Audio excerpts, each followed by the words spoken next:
And the next thing I knew, there was a big, long-bearded turkey gobbler standing 20 yards in front of me with two jakes charging at him. What happened? Stay tuned to this episode of Ron Spomer Outdoors Turkey. No, wait a minute. Ron Spomer's a turkey on Ron Spomer Outdoors. No, it's Ron Spomer Outdoors Podcast, in which a turkey plays a prominent role, shall we say, with turkeys. I noticed the last 2 days that there was a big, long-bearded gobbler dashing through the brush in a certain spot on the ranch. 2 days in a row, around the same time, I thought, this looks like a pattern, and patterns are always good things to hunt on. Basing your hunt on a pattern is really smart. So I thought, I think I'll just go spend about an hour this morning, see what's going on down there, and I'll take a decoy along, maybe pull something in. Haven't been hearing a lot of gobbling, and there's that transition time some late spring where the gobblers kind of get quiet, the hens go off to nest, but if you can get a gobbler close enough, you can entice him in, even if he's not necessarily gobbling. So I went to the spot, sat out my decoy. It was one of those two-faced decoys. I don't remember the name of the manufacturer, but it's a shell, sort of a clam shell, and it has the face of a strutting gobbler on both sides. And you take a real gobbler's tail fan, which I had from a bird I took earlier, and you place it in a little groove on the back, and it looks like a strutting turkey gobbler. So I stuck that thing out there, and then I just sat and waited. Didn't hear a gobble all morning, and finally, after about an hour, two hens came running in. And they got within about 5 yards of that decoy, and they stood and studied him for quite a while. And while they did that, here he came, Mr. Longbeard. I thought, this is it. And yes, he did have that long beard, but he had a funky tail. All the feathers weren't quite in. Didn't look like they were broken off, but they hadn't grown in or something. So I scratched my head and I thought, should I shoot this old gobbler? The problem I have here on the ranch is that I have too many turkeys, if you can believe that. That is a problem. But what I'm concerned about is that they are eating all of the seed plants that I put out for pheasants and sharp-tails and gray partridges and all the smaller birds. And they're such a big, powerful bird, I think they're just overwhelming everything else on the property. So I would like to reduce the population.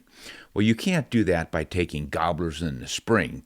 And if I don't use all my tags in the spring, I can use them on hens in the fall. So I'm thinking, I either get a big, perfect 3-year-old gobbler with a long beard and a beautiful tail, or I hold that tag until fall and help reduce the population by taking a hen. That's why I didn't shoot this guy. But it was really fun to watch this show because he stood by that strutting gobbler decoy and sized it up, and I figured he might fight it. But instead, he just strutted around it and showed off and never engaged. But while he was doing it, the two jakes came running in. They ran right up to it, and the big guy left. And the two jakes started kicking and swatting that decoy. They were all fired up. And after a while, they gave up and left. But it was quite a show and quite an education. So a lot of fun things happening in the springtime. I would recommend that if you've already filled your tags and you've got some spare time, you might as well get out in the woods and just watch. Take a camera along. I should have done that. But it's just always a treat to get out and see what's happening in the springtime. Hey, a shout out to my friend Jeff at Midwest Gunworks. I met Jeff a couple of months ago and he offered to help me out with any gunsmithing questions because Midwest actually started off as gunsmithing service. Now they've expanded, but he said if you ever have any questions about firearms that are malfunctioning or something like that, don't hesitate to give me a call and I'll ask some of our gunsmiths. And by golly, I had a question about a handgun that wasn't working quite right, and they came up with an answer real quick. So if you guys have any questions about firearms and how their broken one might be repaired and that sort of thing, just think about Midwest Gunworks. They might be able to help you out. Now, let's hear from one of our patrons, Tom, who's an interesting fellow. He's an Englishman, but he's also a citizen in the United States. I think he married a gal from over here, so he sort of splits his time between the two, and he's got some interesting ideas on the two countries and our different styles of hunting and shooting and our guns and everything else. It's always interesting to hear from Tom. And he sent this to apparently Joseph as well as me. He says, thanks for that. I have a great fondness for the 303 Lee Enfield. This is the video that Joseph and I did comparing two battle rifles from the 20th century, 30-06 Model 03 Springfield bolt-action rifle and the British version of a bolt-action battle rifle, we called them, because that's what they were. And that was the Lee Enfield. It was a 303 British. Now, we did a fun little video just comparing the pluses and minuses of both of those. Let's see what Tom, as a dual citizen, has to say about it. Growing up in the late 70s in England, I regularly competed in cadet competitions shooting with a World War II vintage rifles and 1957 ammunition. We shot match competition at 200 and 500 yards with selected rifles equipped with micrometer target sights and military competition with standard military sights. I recall that during one military match it started to rain, and one of our competitor teams followed their usual practice of laying out the rifles on a ground sheet and then covering it all with a second ground sheet. A few minutes later, someone decided that they needed to move their team minibus, and along with my teammates, I watched in horror as the rear wheel of the minibus ran over the entire row of covered rifles. There was a great deal of hollering and screaming, so the driver promptly reversed directions and he drove over them all the second time. It beggars belief. But each rifle was recovered apparently undamaged, and all of them were shot successfully a few minutes later. Ever since, I've had the utmost respect for the Lee Enfield rifle. Well, there you go. That is a test that Joseph and I didn't put in the video. I wouldn't necessarily want to duplicate that one, but it goes to show you how well some of these tools were built back in the day. Not so sure if today's rifles could stand up to that. But if anyone wants to test the theory, send us a few and we'll drive over them. We'll shoot them first, drive over them, and then we'll shoot them again, see if anything's changed. Well, while we're talking to our patrons, let's hear what Richard has to say. He said, Ron, I clearly understand your point about lead core bullets leaving lead fragments in game.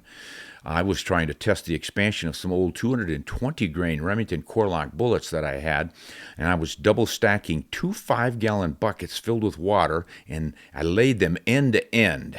This is redneck science, he says. I had done this before when I was shooting a Nosler E-tip, and I got some good results, so I followed up the shot with this 220 grain Remington bullet. I went to recover the bullet, and I noticed visible lead shrapnel in both buckets. At first, I thought the bullet had disintegrated. However, I located the bullet with a large part of the lead core still intact. The copper jacket and the base were still intact. I was not expecting to see the fragmentation, especially that amount. The bullet had lost 47 grains of weight during the hydrostatic shock. So your point about using mono copper bullets was on full display here. Not taking anything away from the Core-Lock bullet because the expansion was 0.657 inches at the widest point, and it made it to the end of the second bucket and cracked it, but it did not pierce through. On a side note, that Nosler E-tip had retained 167 grains of its original 168 grains in an earlier test. So the expansion looked just like the picture on the box. Thanks for the great information that you give, Ron. I am now sold on copper solids for hunting. Okay. Well, Richard, that's kind of what I discovered doing a real similar test by shooting into water. You really lose a lot of lead, even if the bullet stays together. You know, it looks like, well, shoot, it's all there, and it expanded beautifully and did what it was supposed to, but it can still lose a lot of lead in those little fragments. And boy, it is an eye-opener when you see that in the bottom of a bucket. All right, let's see. Oh, here's a good one from GoProaz, who says, how much is Federal paying people to push this new cartridge? This must have been in response to the video we did on that new 7mm backcountry, which is, of course, again, another new cartridge that some people just love to complain about. What I wrote back to GoProaz, and I said, hey, yeah, I want to know that too so I can get my share. Where do we sign up for it? I did get for free from Federal 3 sample cartridges and an empty box. No, 3 empty boxes. I was really rolling in it that time. Now, guys, we do not get free stuff, and they don't pay us to say these things. If we ever do something where we're sponsored to cover it, we'll give the full details about someone paid us to look this thing over, and we agreed, or they agreed, that we could say honestly what happened and how we felt about it. So if something goes wrong, we're going to tell you. And if they don't like it, too bad. They agreed to let us do it, so we're going to do it. And speaking of things that might go wrong, here's something that hasn't gone wrong yet. This is a good everyday carry knife from Diamond Blade Knives. If you really love and appreciate knives and steel and staying sharp and all the rest, Diamond Blade really has something special in their friction forged D2 steel. A lot of guys will tell me, Ron, there's nothing special about D2 steel. But what they're missing is this friction forging. It's not necessarily the steel so much as the forging technique. And as most of us know, when you really forge well, which means heating and pounding that steel to get all the grains to meld together and be very finely grained and stuff, it improves the quality of the steel. And that's what's going on with this friction forging, that a process they discovered at a university down in Utah. So the upshot of it is that all of their testing has showed that the blade stays sharp 10 times longer than the next best blade.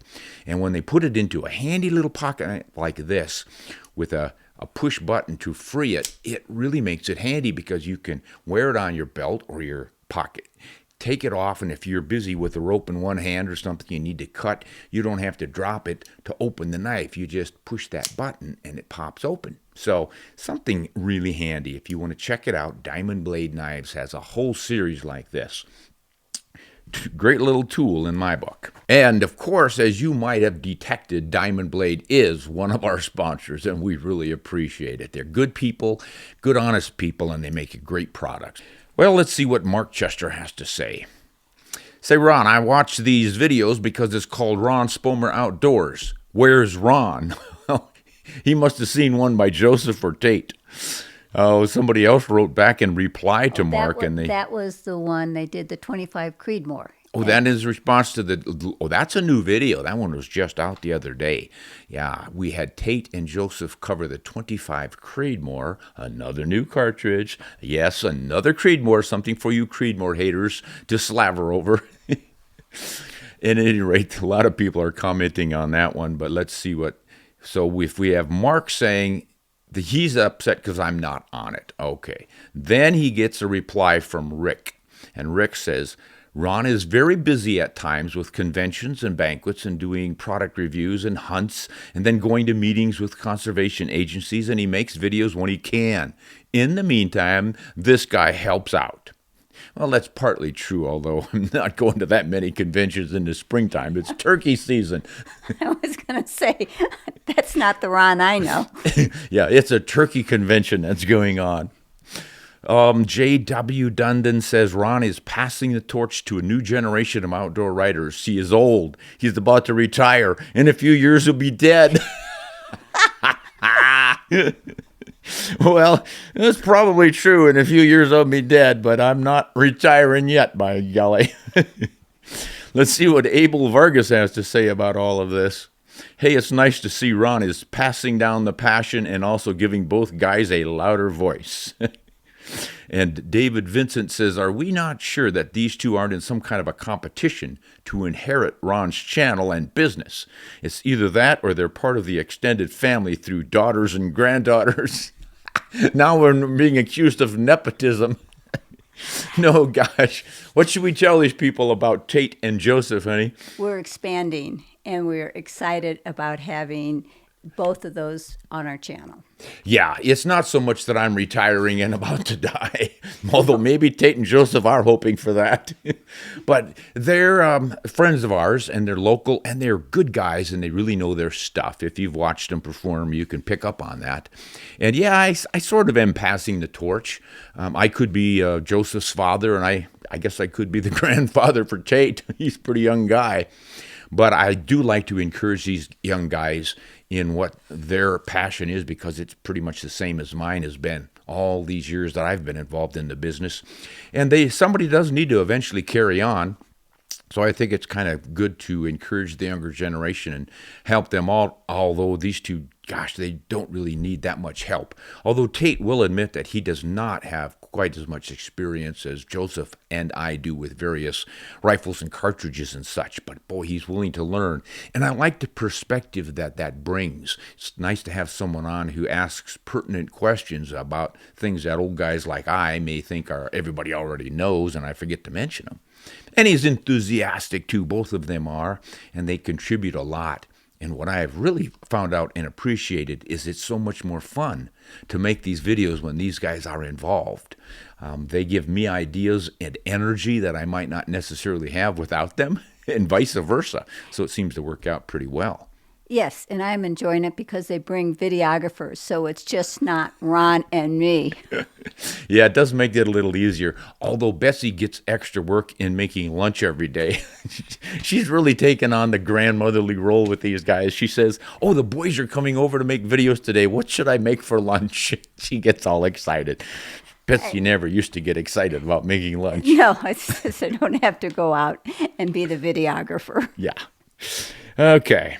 At any rate, that's what's going on with Joseph and Tate. And you're going to see probably Landon and maybe Griffin show up every once in a while. These are all members of the team that are helping out with various aspects of the production and stuff. And boy, it really is nice to have some of the workload taken off of our shoulders. So thanks, guys. We appreciate it. Keep up the good work. Hunt honest and shoot straight. Yeah, film honest and edit straight. Hey, let's hear from Carl. Carl and I communicate a fair amount over probably 3 or 4 years now. And Carl has some ideas about certain calibers and what works and what does not. And boy, is he complaining this time. He says, hey, Ron, my younger friends have gone for these newer rounds you mentioned here. I've been an old stuck-in-the-mud guy.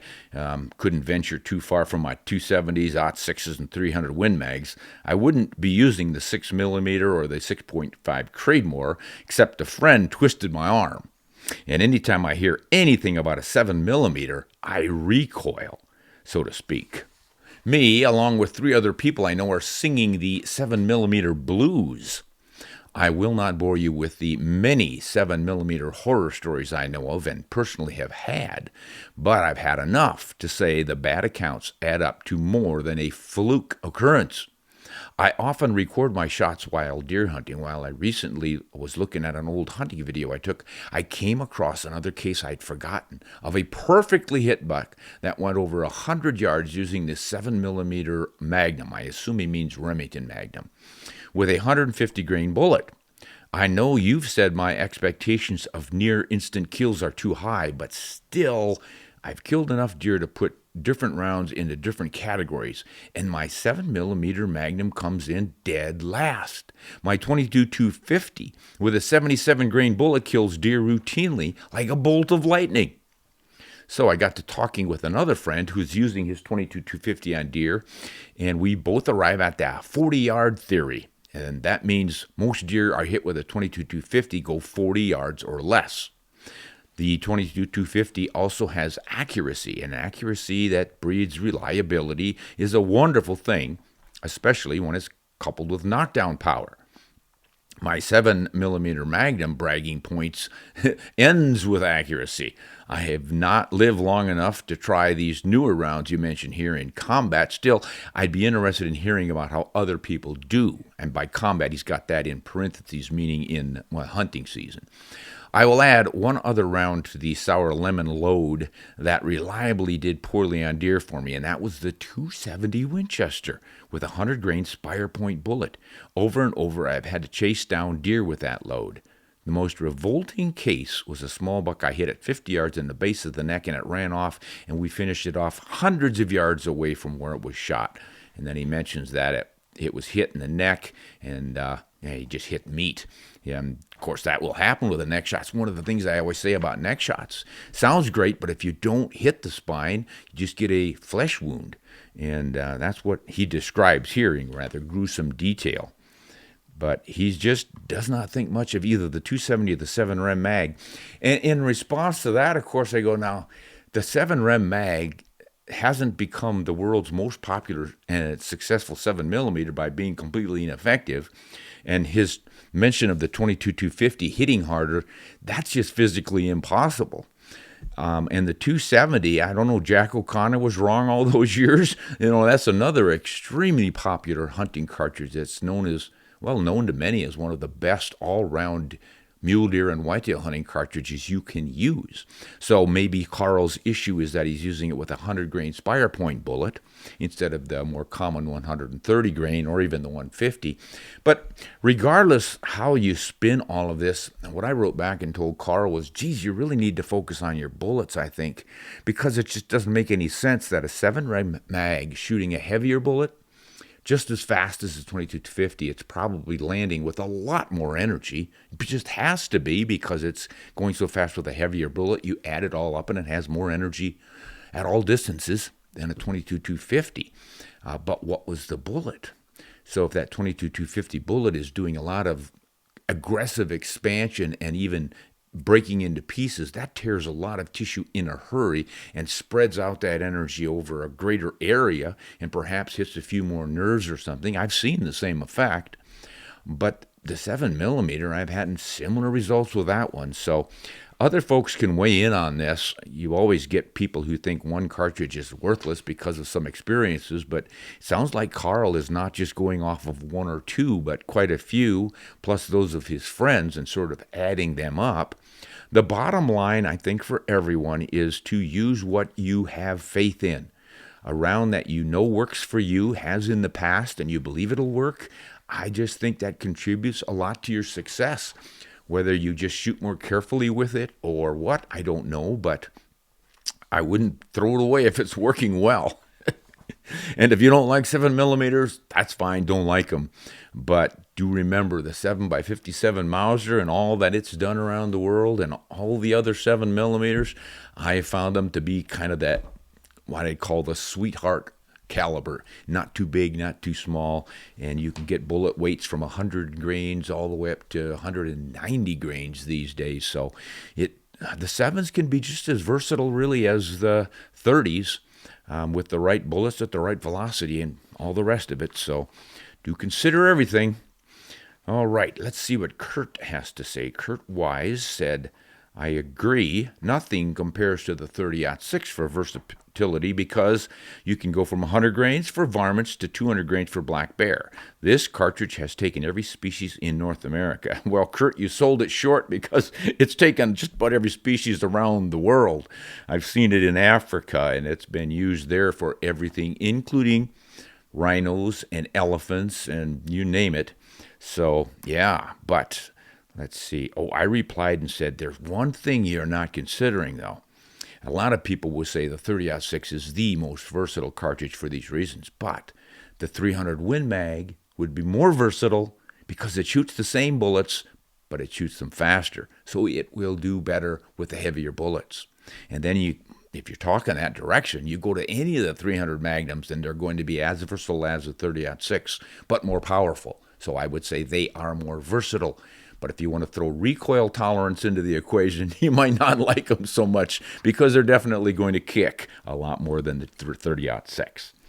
And then for those of you who want to argue that the 308 Winchester is the more versatile, you're probably not giving enough consideration to the heavier end of those bullets. Yes, it can shoot the big bullets, but boy, it just doesn't have a lot of powder to get them going as fast as they need to go to really be effective. So the 30-06 will do a little better job with those.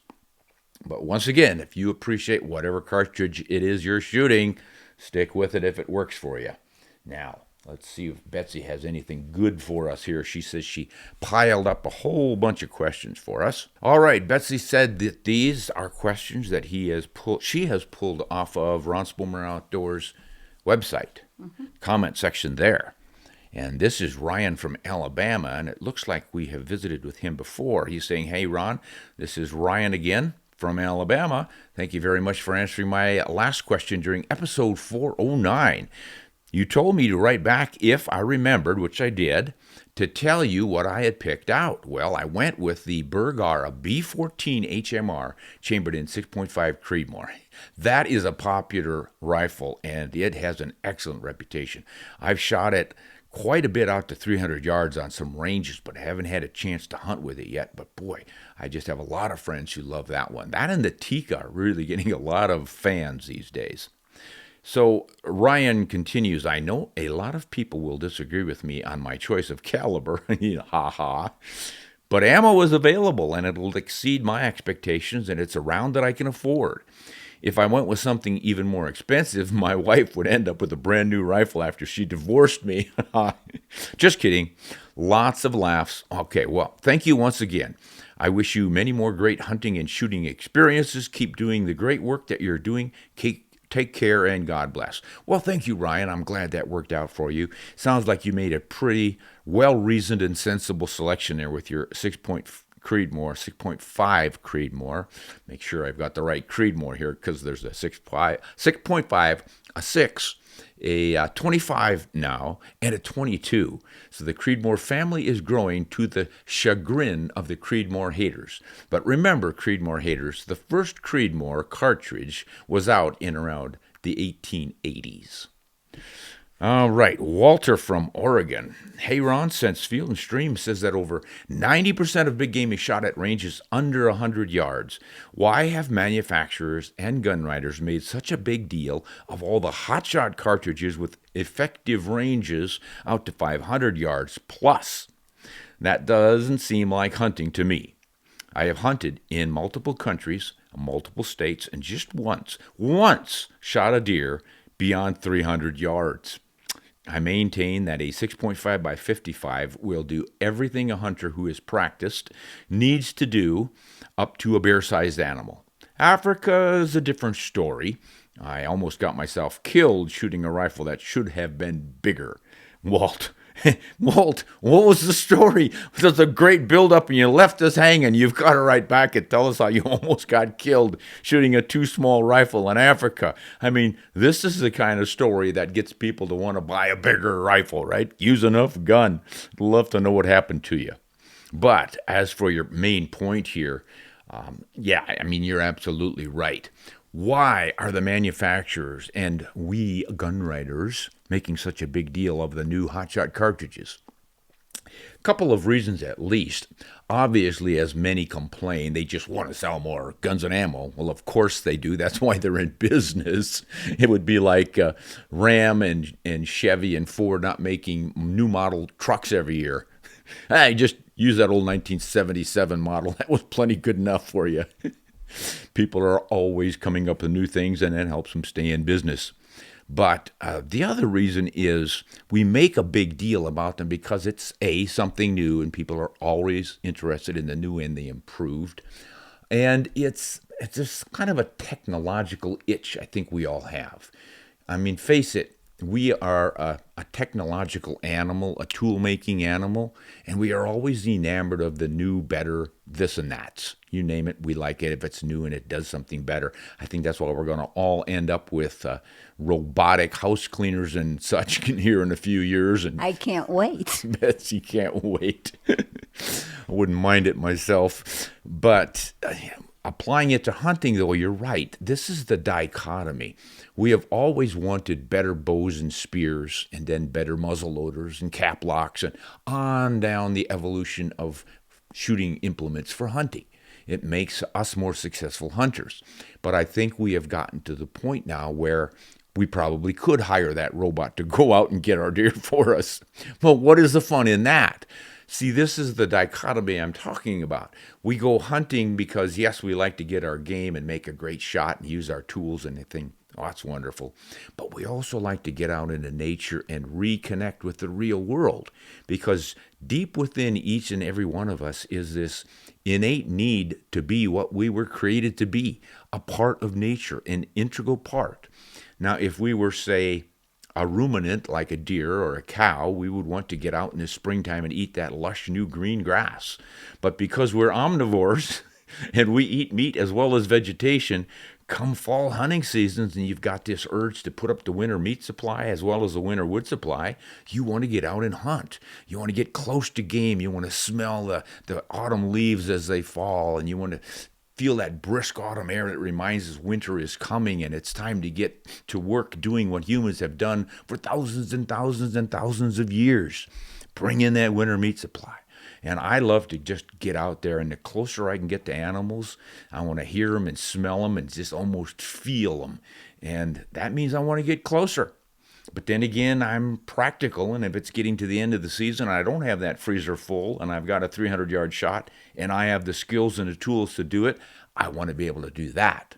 So I guess the bigger problem is that other shooters think, well, if 300 yards is doable, what about 5?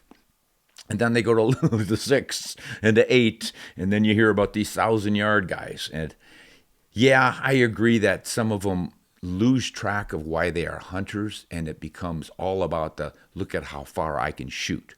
And I think it's fine to really be able to shoot that far and that precisely and that accurately. But there are steel targets and various shooting games for that. And I always urge the guys who love to shoot long and far to do that. I think if you want to shoot, say, feral pigs, which are a scourge on the environment, set up someplace where you can shoot those things at 600 to 1,000 yards or something. Go for it, because those need to be taken out anyway. But when we're talking about a sporting hunt and real hunting traditions, I think we do need to stay within reasonable distances. So good point there. I really appreciate that, Walter.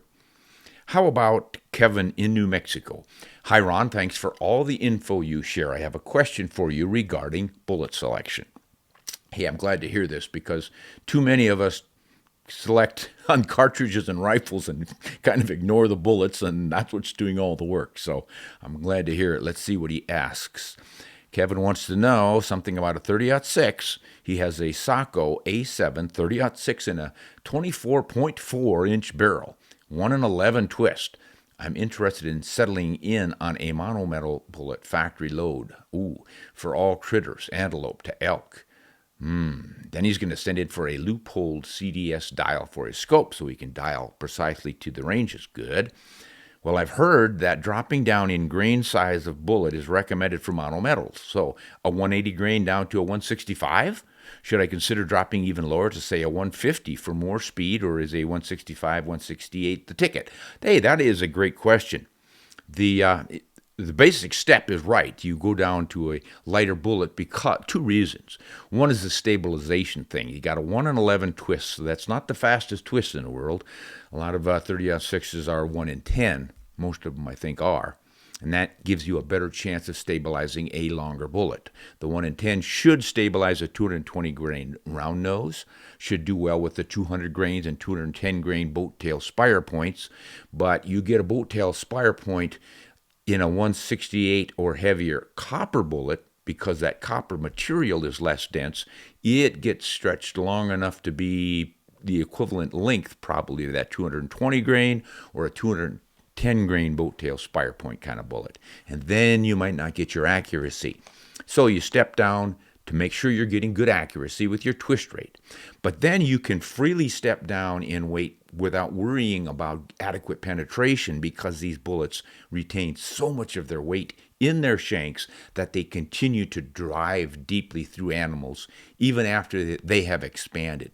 And the expansion, as so many have been writing in and discovering, is the same thing I discovered years ago. The expansion is pretty much just what they advertise.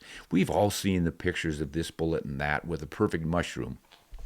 And we know the advertisers are picking out the particular recovered bullet that does look perfect because that's what they're trying to sell. But what I have found in the real world is that it comes out of game animals like that. The few that I find, most of them shoot through and land in the dirt somewhere. But I've found some in the snow behind the animal, and I have found a few against the hide on the far side. But almost always they have retained close to 100% of their mass. As someone earlier said with his bullet that lost just 1 grain. So that is why you can get the lighter weight. I would try the 165 to 168 grains, and if they stabilize and shoot well for you, you're going to have plenty of mass and penetration. But if you have to step down to a 150 or a 155 or something, I don't think you're going to lose any of your terminal performance with that particular light bullet, because they just work so darn well. Good luck with that, Kevin. I think you're going to have some good opportunity for elk down in New Mexico. I know they've got a lot of big bulls down there. Now we're going to Alabama to hear from Eric. Ron, I appreciate your videos on the 30-06. In this day and age of modern new cartridges, the 30-06 tends to get overlooked. I've been saying that too, and boy, have I gotten slapped upside the head for it. Let's see if Eric's on the same page as I am.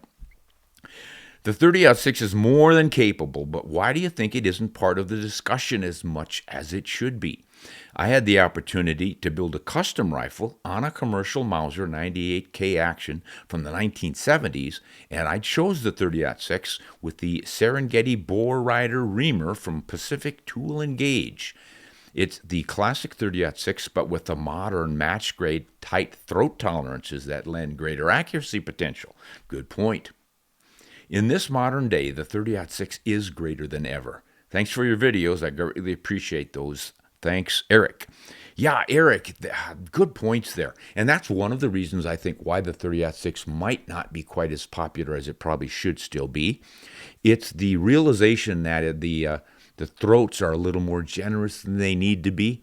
So I think it was originally set off as a military cartridge, obviously, and you need pretty good tolerances in that so that things function, especially when they're dirty. So they gave you a little more room in there for the bullet to flop around in.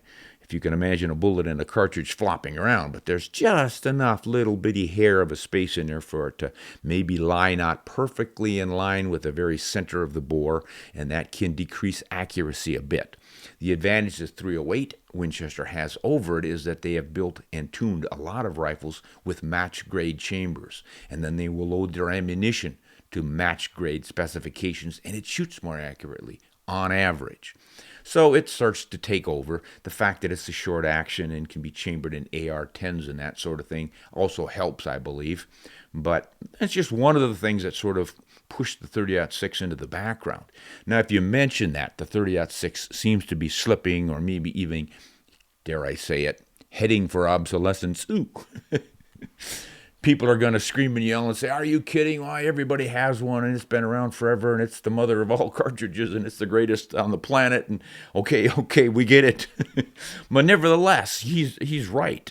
People just don't talk about it that much anymore, and if you check the shelves of most gun stores, you don't see it as much. Now, maybe it's just because they are hyping all the new cartridges, but I think there's kind of a paradigm shift going on with the new cartridges and the new long, sleek bullets.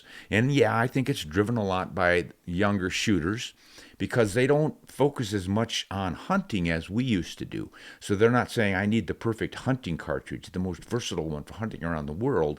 They're thinking, I want to win a PRS match, so I need the sleekest, fastest shooting, least wind deflection, most accurate cartridge for winning competitions, not going hunting. I think that has something to do with it. Those are my theories. I don't know. What do the rest of you guys think? Do you order a new 30-06 when you're thinking of a new rifle? Or do you go with something with one of the new long, sleek bullets and the fast twist barrels? Time will tell. That's Eric.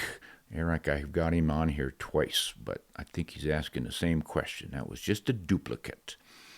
All right, in South Carolina, Tate has something to talk about with an Alaskan Winchester. What is this? I have a stainless Winchester Model 70 Alaskan. Ah, nice. It's chambered in a 375 H&H. I love that caliber, and the rifle, I love that too, but I hate the factory's 25-inch barrel. Where is a good company to send it to that will do quality work by shortening the barrel to 23 inches and reinstall the factory front sight? Thanks for the assistance and keep up the good work. Love your podcast, John.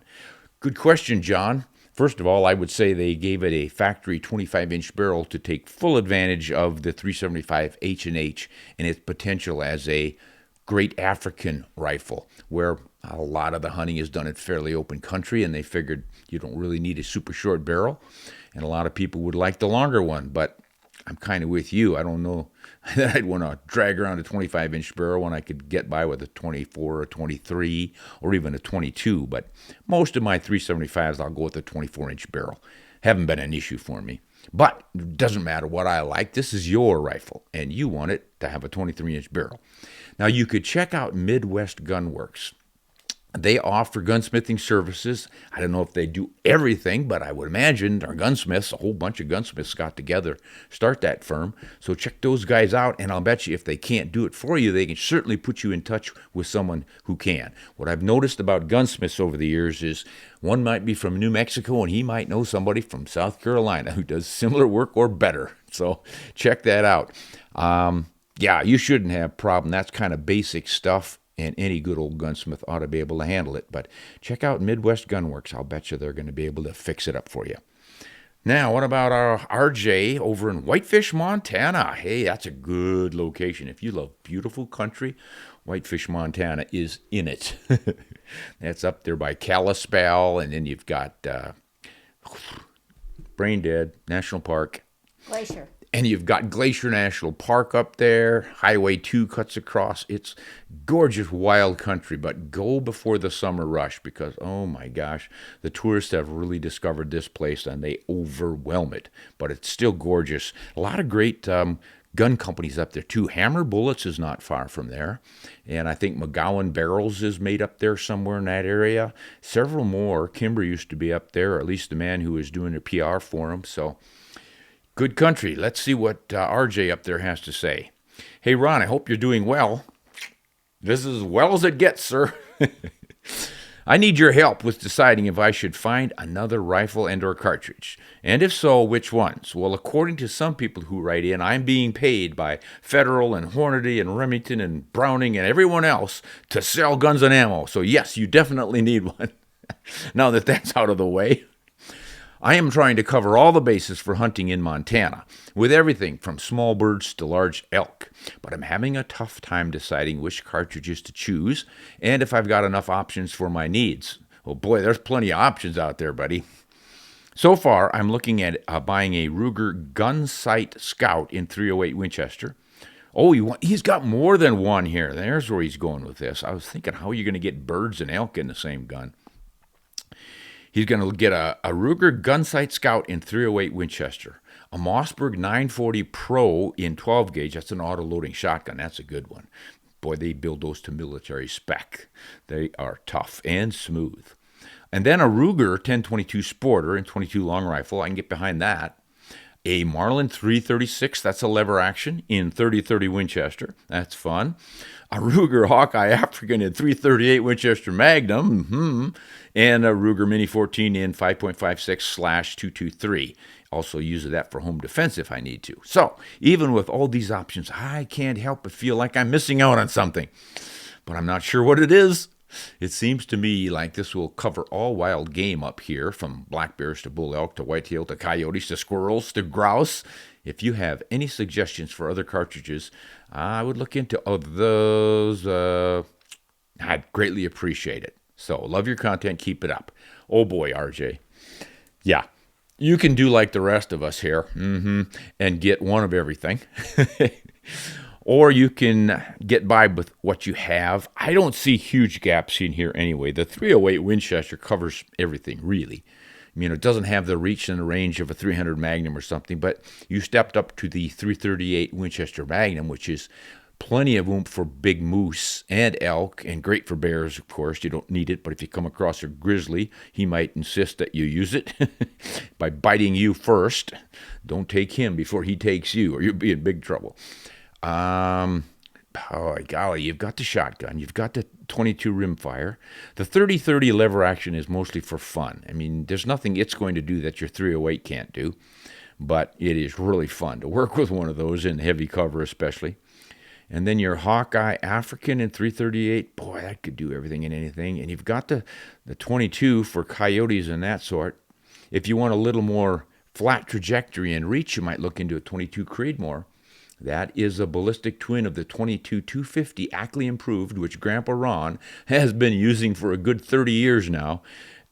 That's a great coyote option for big country. Think of the 220 Swift and its reputation. This comes awfully close to that, but it has that faster twist rate so you can shoot the bigger, heavier bullets, which you'll find pretty effective on whitetail and pronghorn, and then buck in those big Montana winds. You know, your 223 can buck some of those winds if you've got it twisted pretty quickly, but it doesn't throw those bullets as fast. So you get a little flatter trajectory with the 22 Creedmoor.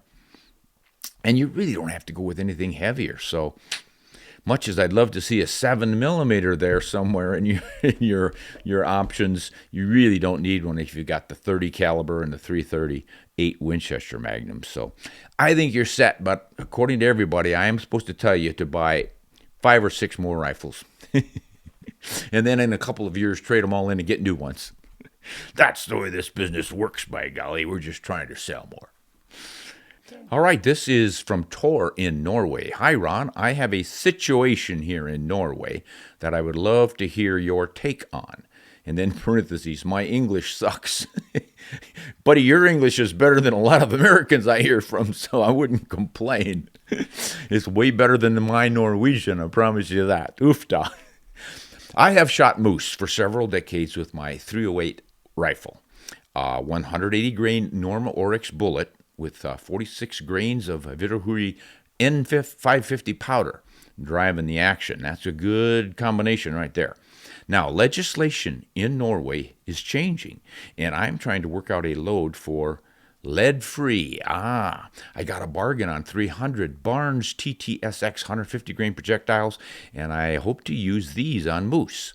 But I'm now worried that I might not get the right speed in my 308. I should probably go for some 130 grains in my 308. I normally shoot moose with within 100 meters. Do you think I'm good with the 308, or do I need to change to a 30-06, 300 Win Mag to be able to get the right velocity for lead-free ammo? Oh, I see what you're driving at. You've heard that these things have to land at about 2,000 feet per second or they won't open up, right? You know, I don't know that that's absolutely true. Gosh, I always go back to Betsy's buffalo years ago. She shot it at about 125 yards. We never really did measure it, but it was out there. A bit of a stretch for a 375 shooting a 300 grain Barnes TTSX bullet. But one shot and down it went, and it never got up, and the bullet was found against the hide on the far side, just starting to be expanded. But it certainly did in that buffalo. And, of course, the bullet's weight was right there where it was when it started, 300 grains. But could have definitely expanded more. But then again, that's starting off fairly slowly in the first place, and 125 yards is getting pretty far out there.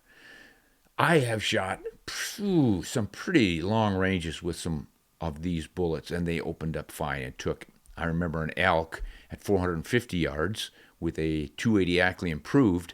I haven't run the numbers, but I'm sure that bullet was slowing down quite a bit by 450 yards. It started off at around, it was probably going around 3,000 feet per second. I'm forgetting exactly. I don't know. I think you're going to be all right with your 150 grain out of a 308. You're going to drive that thing at least 2,800, maybe 2,900 feet per second. So I'd give that a try. Just see how fast you're going, and then run your numbers on a ballistics calculator to see what your range is. I can't believe you're going to be under 2,000 feet per second impact energy at 100 meters. You should be fine with that. But if you do need to step down to 130 grain, it will do the trick. A lot of guys will say, ooh, that's way too light. But remember, all the things I've said about copper bullets retaining their mass are really going to help you with that moose. So I bet you're going to work out with your 150. Give it a try. Get on that ballistics calculator and run those numbers. I wish I'd have seen this earlier. I would have done that for you, and I would definitely have the answer. But, yeah, I think it's going to work. Also, though, do look into the different kinds of copper bullets. They don't all have the same expansion ratios or requirements. You know, some of them are made with more open hollow points so that they expand more easily, more readily at lower pressures. So you might find one that really opens up for you. Okay, let's see what Lucky has to say here. This is Zach. Hello, Ron and Betsy. First, want to thank you for an awesome channel and podcast. I'll give Betsy all the credit for that. Of course. You have a great way to teach and inspire. My question is, what barrel length to go with for a 300 WSM I'm putting together? I'll be using this for elk and mule deer, and I'm using my new suppressor. That adds 5.5 inches. I have narrowed the length of barrel down from 18 inches to 22 inches.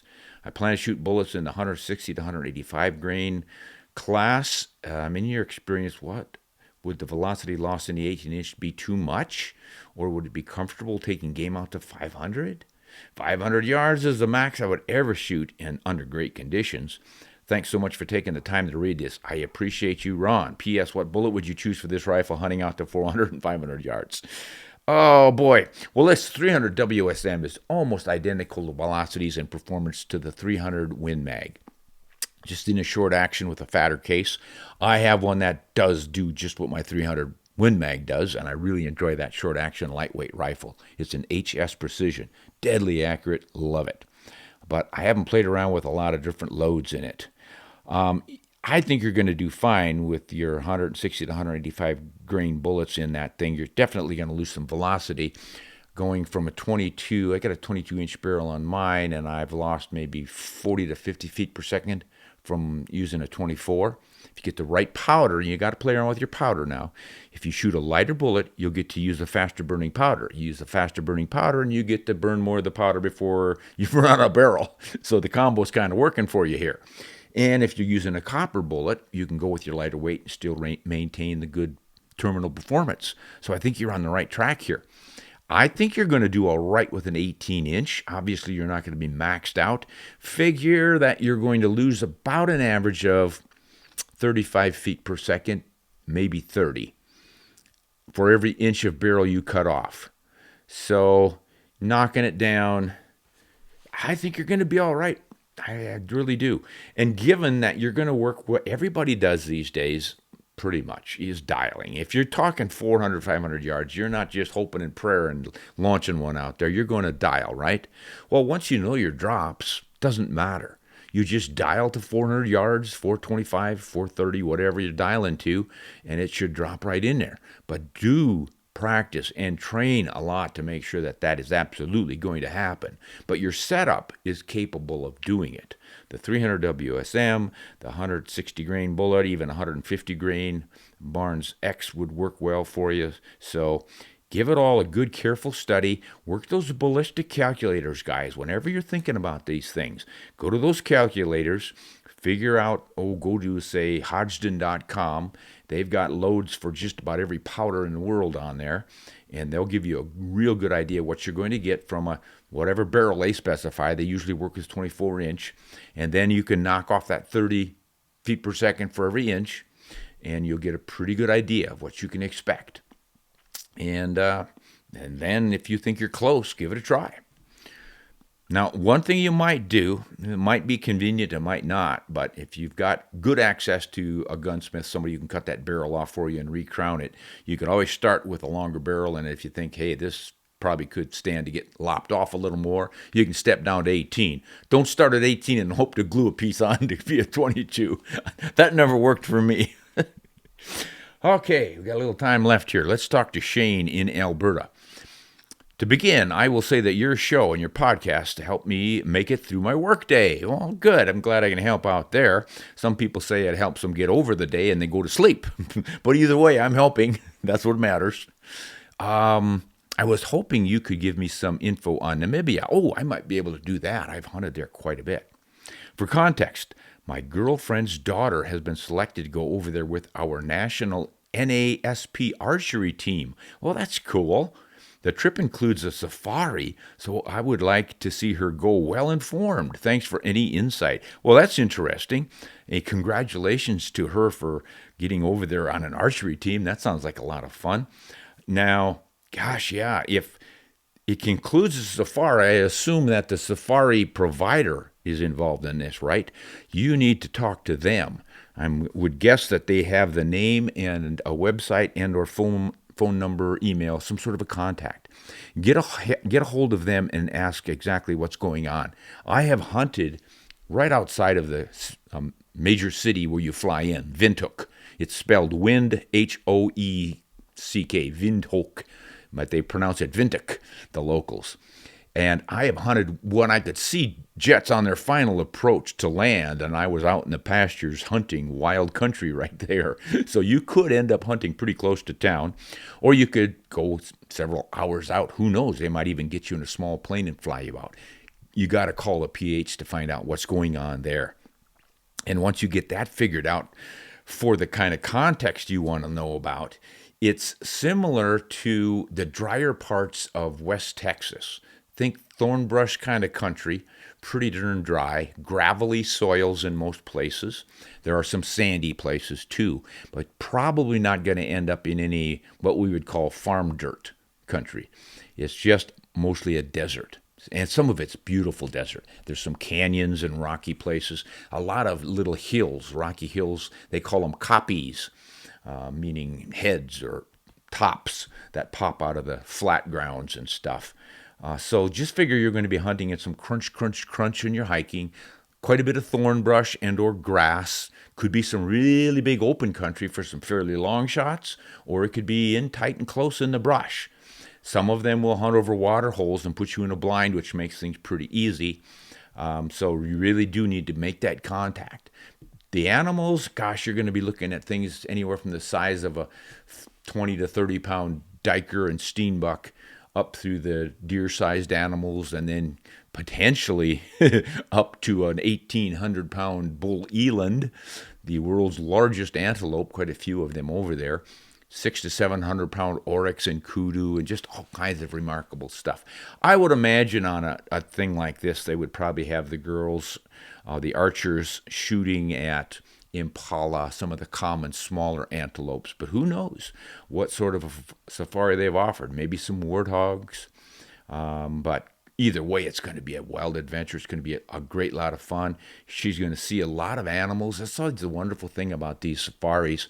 People think, oh, you're shooting all the animals, and yet every time I go, I see way more animals than I do when I go to a non-safari, non-hunting country, because they just don't control the harvest in those places, and the poachers get them all. These hunting venues have to have a lot of wildlife, so they do their best to maintain it.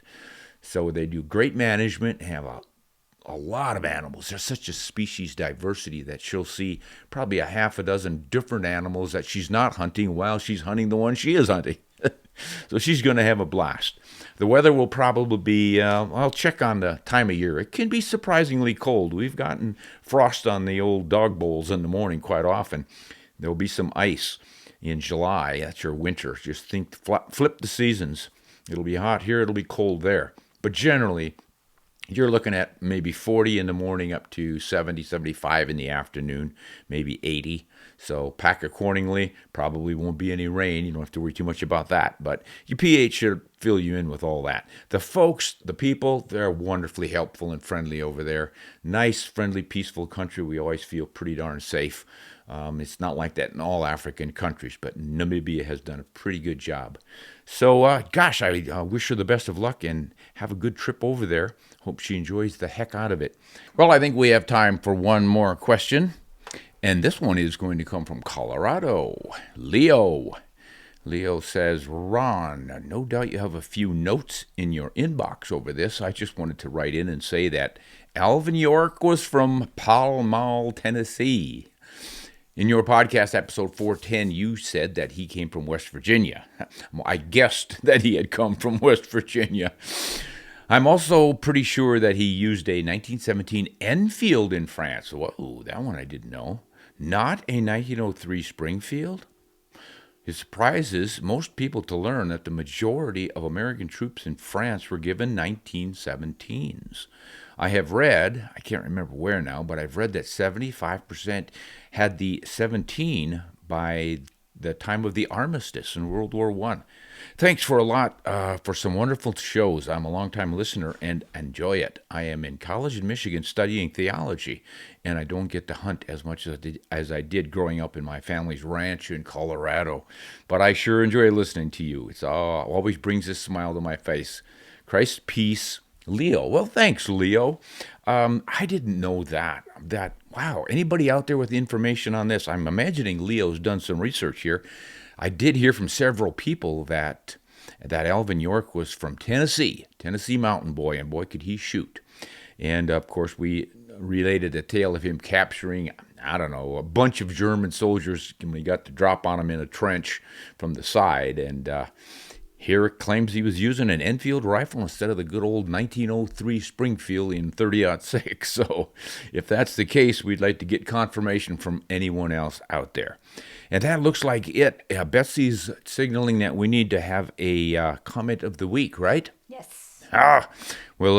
Comment of the week, let me think. Oh, I remember the gentleman with all the rifles. Here he is, RJ from Montana. Oh, yeah, up in Whitefish country. This is the gentleman who didn't know if he had enough guns yet. Some of us are going to say, oh my gosh, you got more than plenty. Of course, others are going to say, you're just getting started here, my friend. But he was having, oh my gosh, he had a lot of them. A 308 Winchester, a Mossberg 940 12 gauge, a Ruger 1022, a Marlin 336, a 338 Win Mag, and a Ruger Mini 14 and 223. No, yeah. This is a common conundrum for us rifle people. We just seems like we can never get enough. So, hey, you don't have to. For all of you out there who are tickled spitless with your one gun or your five or whatever you have, and others who just can't seem to get enough, whatever turns your crank, because one of the joys of living here in the U.S. of A. is we get to try several different rifles and shotguns and handguns and pistols and whatever we feel like experimenting with. By golly, we've got the rights to do it. Just do it, hunt safely and shoot honestly, and vice versa, and we're all going to be in great shape. Enjoy your firearms, use them responsibly and correctly, and we'll see you next time. Hunt honest and shoot straight.